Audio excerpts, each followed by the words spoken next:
Undercurrent, sponsored by John Hughes in Victoria Park. Choose your station before you choose your program. Absolutely.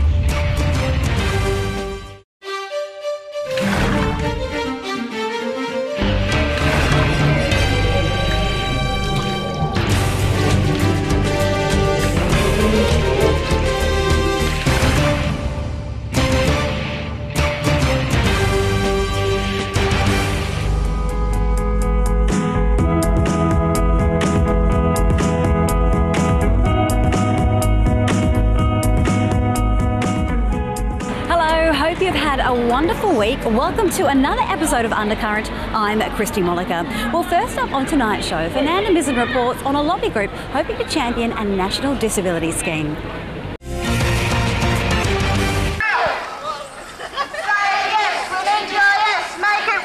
Last Monday, a group called Every Australian Counts, which is introducing the National Disability Insurance Scheme in the country, organized a rally with around 10,000 people in Australia. The Perth event has around 700 supporters. NDIS will be a great help to me because basically at the moment I require 24/7 care, which is very costly. I am sometimes accused of being Dr. No. I think that's an unfair characterisation, and I am going to defy that characterisation. When it comes to the National Disability Insurance Scheme, I am Dr. Yes. I'm here today to ask, when will I stop being treated like a welfare bludger? I understand how... No, you don't understand what it's like to look after an autistic child when I should still be in hospital. I was asking Tony Abbott when will there be recognition for the job that carers do. At the moment, carers legislation means that if you're receiving carers payment, you're only entitled to 63 days a year off from care. My son spends 1 day a week with his father, which is more than reasonable, but that means I'm only entitled to 11 days a year to take time off, and that even includes having surgery. I had a bilateral mastectomy last Tuesday. This actually counts as respite for me, so that in hospital is my holiday this year. Everybody has the right to kind of have a good insurance. Everyone can agree that you need a particular service or support. It can happen to anybody, so this is about making sure that everybody in Australia has the same opportunities to have a good life as anybody else, and right now they don't. Really happy to support the NDIS for a number of reasons. Unions fought to look after people who get a disability if they got injured at work. And as we know, you might get a payout or some money if you're injured in a car accident.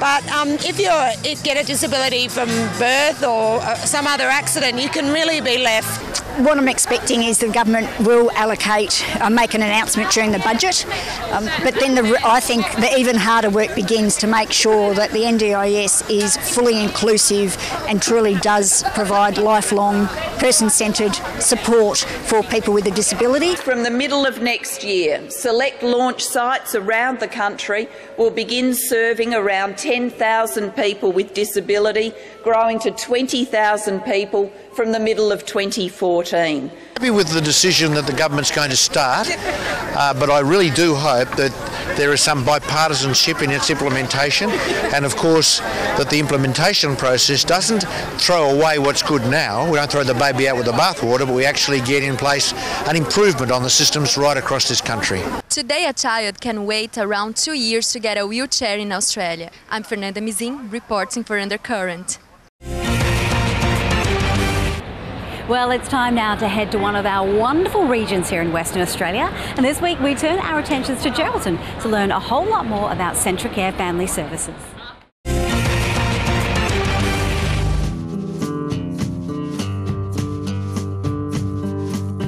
Centacare Family Services, as the name implies, offers a range of services to families to support them in a variety of ways all through their lifespan. We work closely with the City of Geraldton here, especially in our volunteering area, but a range of other things as well.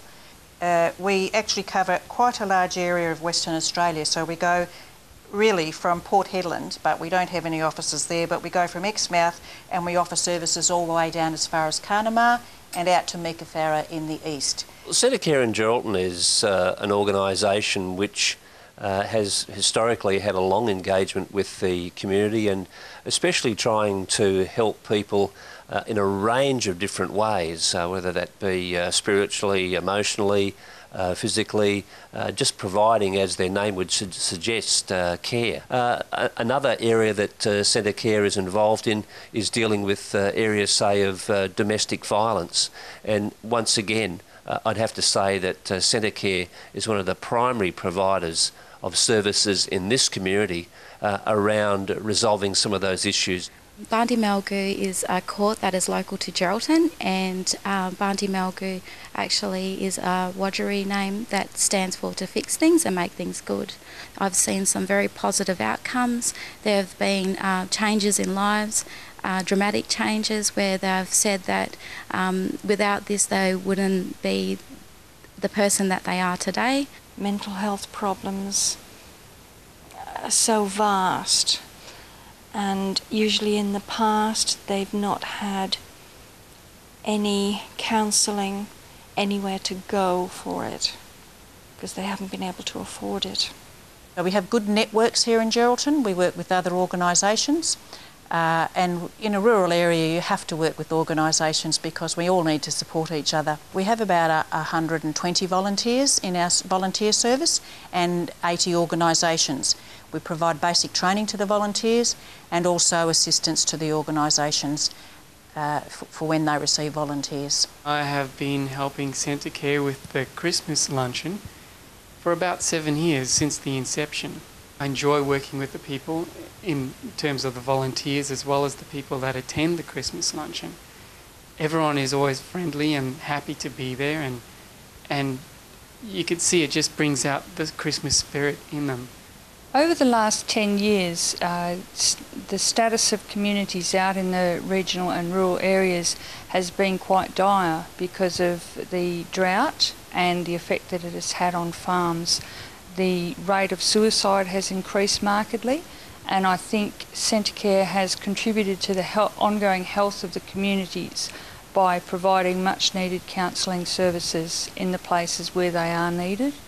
And especially even in Geraldton, there are people here that don't have access to the services that are in the city, and Centacare steps into the breach and fills those services. Centacare is certainly an organisation, an agency, a group of people who are part of the Geraldton community, who are out in the community all the time, and certainly recognises some of the changes this community is going through, and so some of the services, therefore, that Centacare needs to provide. Some of our funding doesn't allow us to do a lot. We'd like to do a lot more, but the main thing is being responsive to people's needs, so it's very hard to predict what that is, but that's what we're here for. And over the years we've shown that we have developed and grown because we've responded to the needs of the local community.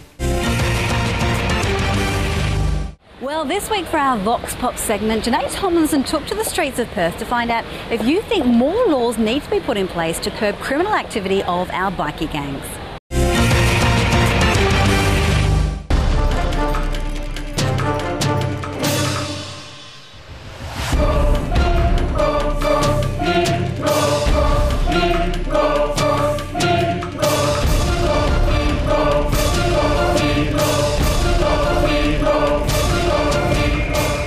Do you think the government should create more laws to fight bikie gangs?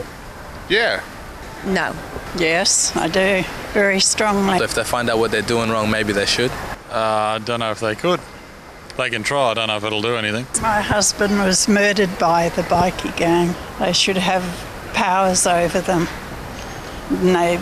Not like they say they won't speak up sort of thing, so they should be made to speak up for themselves.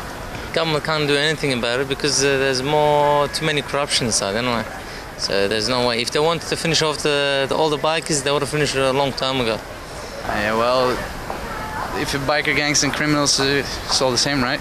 Because the other ones are just ride on bikes. No, I think the government should use the laws they've got already. And if the bikie gangs break the law, then they should apply the law that exists now. Having special laws for special groups of people, I don't like. Because I'm a biker myself, and so is she. And there's so many of us who's just like anybody else, you know, and we're all being treated sometimes really badly because you're a biker. There is some of them that's really bad, but we're just normal teachers and lawyers and also being bikers, yes. The government this week is trying to set a law that the police can arrest anybody from bikie gangs. Do you agree with this? No. What happens if the guy is innocent? No, if they've done nothing wrong, like I said, it's perfectly good. People in bikie gangs too, they just like bikes and want to ride bikes.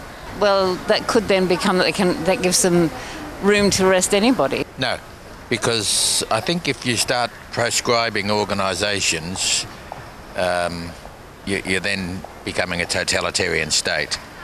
The law should be there to regulate the behaviour of people, not organisations. As long as they arrest anybody else also, then no problem.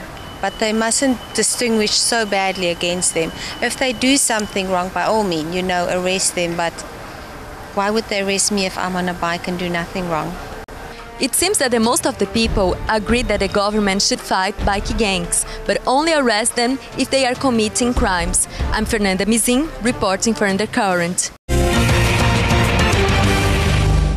And whilst right now I'm in the brand new Rain Square, if you would like to take part in our Vox Pop segment, you can join us on Tuesdays around about lunchtime right in the middle of the city. I'm Christy Mulliker and I can't wait to see you for more Undercurrent on the other side of the ad break. Undercurrent, sponsored by John Hughes in Victoria Park. Choose your station before you choose your program. Absolutely.